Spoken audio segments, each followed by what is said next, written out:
Hey guys, welcome back to my channel. If you're new here, my name is Courtney and I am a full-time reseller on Poshmark and eBay. If you're not new, thanks for coming back. It always means the world to me. So today I'm here to just give you my thoughts on basically 5 reasons why I won't sell mystery reseller boxes again. And I've got this separated into 2 parts. The first part, I'm just going to explain what I attempted to sell, what I learned from the research, and what my goals were, why I was even going to sell them. And then the second part will be the 5 reasons why I won't sell them again. So if you like reseller content and you aren't already subscribed, feel free to hit the little subscribe button down below if you want to see more videos from me. And if you like this video, definitely feel free to hit the thumbs up. It means a lot to me. So with that, why did I want to sell mystery boxes? First reason, I like the element of mystery.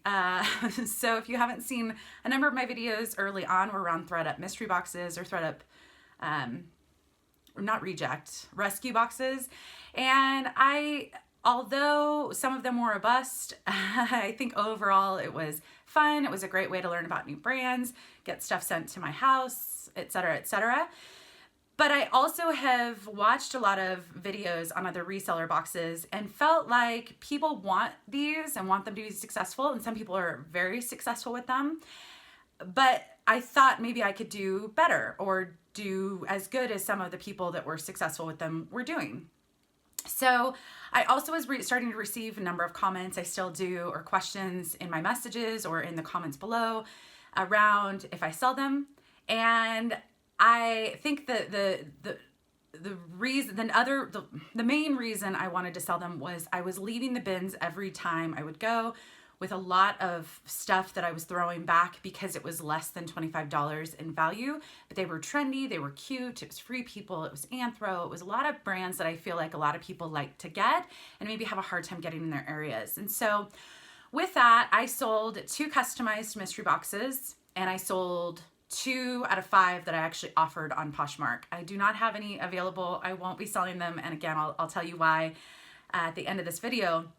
But what I did was I went on and I watched all sorts of videos around people reviewing them. I wanted to learn what the gripes were from other people around mystery boxes so that I could hopefully prevent those gripes from happening. And so what I decided to do was do 8 items for $40 sold on Poshmark. So it would be 46, I can't remember what the new shipping charge is, but at the time I think it was approximately $46.50 to the person, and they would get 8 items. These items would be size specific. So I find that with the ThredUp boxes, at least, if I can maybe pick them in my size, if maybe something doesn't have a high resale value or something doesn't sell, I could maybe wear it a few times, get some use out of it, and then end up selling it. So I like the size specific personally, so I thought I'd do that. They would also be approximately $15 to $25 in average comps. So some might go for 30 and some might go for 10, but that was kind of what I was aiming for.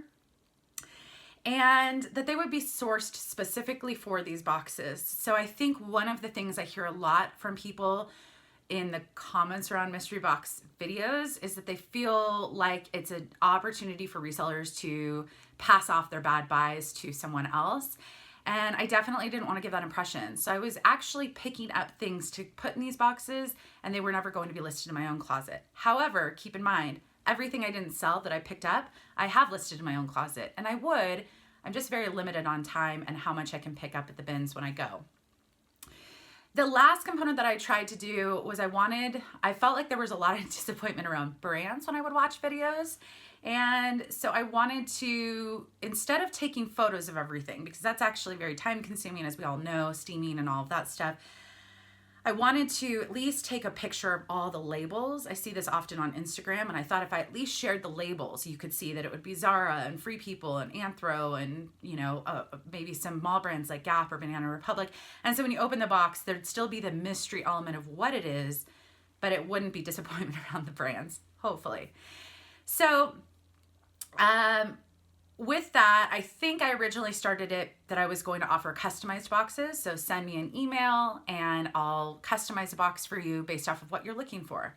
I did have 2 people purchase those, and if you're watching, thank you so much. They were actually really fun to do. Every single person that purchased one from me thank you. It meant a lot, and it let me learn about this element of reselling. But the first two I customized based off of their requests. So one I think was plus size, the other one just didn't want super small. And so I put an assortment of things together that I felt was a good mix. So nothing was going to be a $50 value because I would probably end up listing that. And I wasn't saying that there would be anything of that value in these boxes. But hopefully it would be a good mix of things that they would enjoy the variety. So those both, I created a Poshmark listing for the person specifically, tagged them in the listing, and then they ended up purchasing it. And I think they were both happy. I hope they were both happy. And so I then decided, okay, I'll get some other boxes, some more stuff at the bins together. I'll put together 5 boxes and try it out with the label idea, the pictures of the labels. And I had 2 people purchase 2 of the 5. And once I put those 2 together, I pulled the last 3 listings because I realized it wasn't for me, and it's probably not for me. So the 5 reasons it's not for me to sell these boxes. There is a lot of work. I thought I would be able to pick up extra stuff at the bins that I was already shopping at. And I thought I don't need to steam. I still was going to wash everything that could be washed, but I don't need to steam. I don't need to photograph the, multiple sides. I thought it would be easy.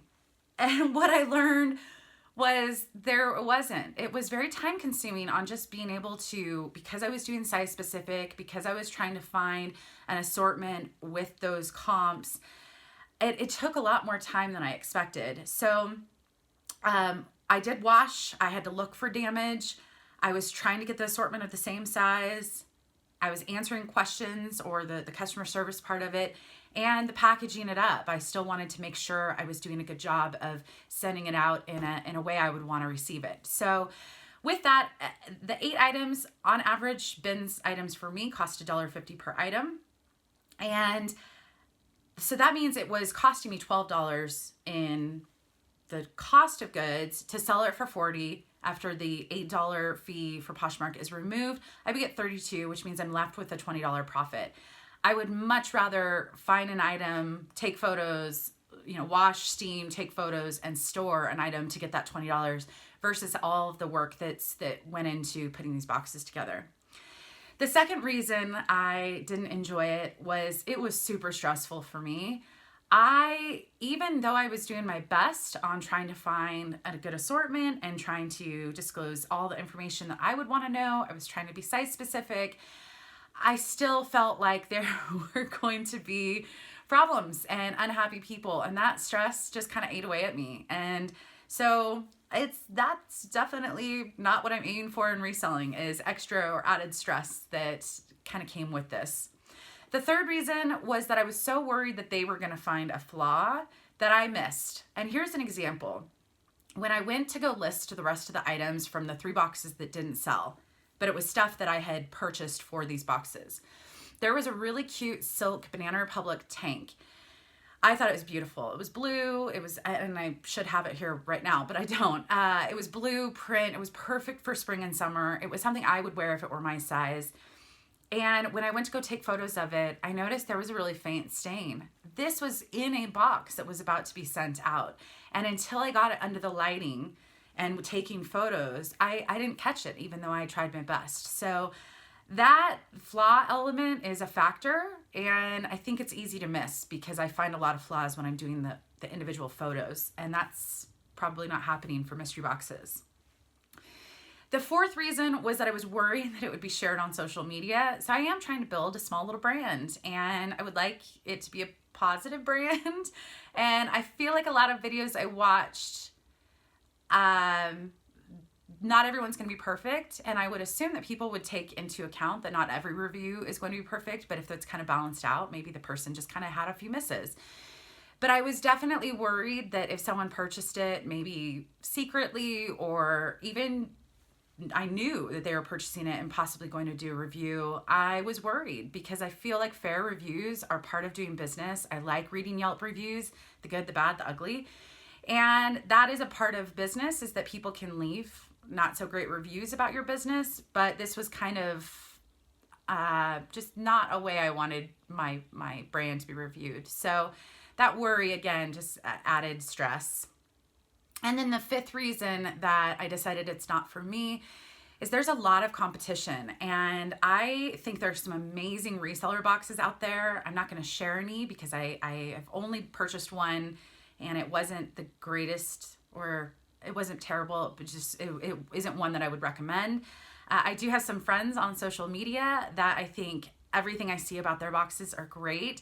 So, I think watching reviews, a lot of YouTube videos, following them on social media before making a purchase is probably wise. But also, there are non-resellers doing mystery boxes as well. There's a company, and they've got a variety of reviews, I think, popping up, called Fashion Maids. I think they are new, and they're probably learning a lot just with the first few boxes they've sent out. But I think that they will probably try to improve and make it better. And I think that's a great option for people. They're wholesale people that go to wholesalers, buy in bulk, and then, package items up. Again, I'm not going to recommend any. I would have liked to, but I just couldn't find any that I wanted to put my stamp of approval on. But I think that there are a lot of options, a lot of competition out there. And with that means you've got to market yours being better than the rest. Some people have lower cost of goods. Maybe their bins are cheaper than mine. So just, those were the 5 reasons it wasn't for me. Now, with that said, I might still buy a mystery box here every once in a while. And the reason for that is if you want to support someone, and I think that this is the element that I've learned the most from this experience, is if I choose to buy one in the future, the goal of it for me is going to be different. It's going to be 2 things. I want to support this person and their channel or their Instagram or however I'm following them. I want to support them and I want to support their business. And if you buy a reseller mystery box, more than likely you pay that money, you'll at least be able to get your money back, and they get some money from you. So it's a great way to support someone if you like their content on whatever platform they're sharing with you. With that, my expectations would be put in check. Personally, I wouldn't be purchasing this to make high profits or as a sourcing model, because although there might be some good ones out there that you can do that, I am personally trying to find a higher return on my cost of goods. And so, I currently don't have a problem going to the bins once a week and being able to source that way. So if I were to do this, I would keep my expectations in check that I probably won't make a huge profit, if any. And it's a great way to support someone that I'm following, but I would keep my expectations low. And finally, I just want to say I have a huge amount of respect for anyone that sells these. The stress and anxiety I had from trying to sell four. I guess I tried to sell 7. 5 and 2. I guess I tried to sell a 7 and I only sold 4. And I just have a huge amount of respect for people who do it, because it's not easy. And I think that reviews of someone like ThreadUp is a company, and hopefully they take those reviews, or any person will take reviews as a way to improve, and that if they want to still do it because they love it, that the improvements that they could make will only just make their business better. So with that, I just wanted to share my thoughts on trying to sell or attempting to sell a few mystery boxes. If you like this video and what you learned, definitely feel free to give it a thumbs up. It means a lot to me, and I will see you in the next video. Thanks, guys. Bye.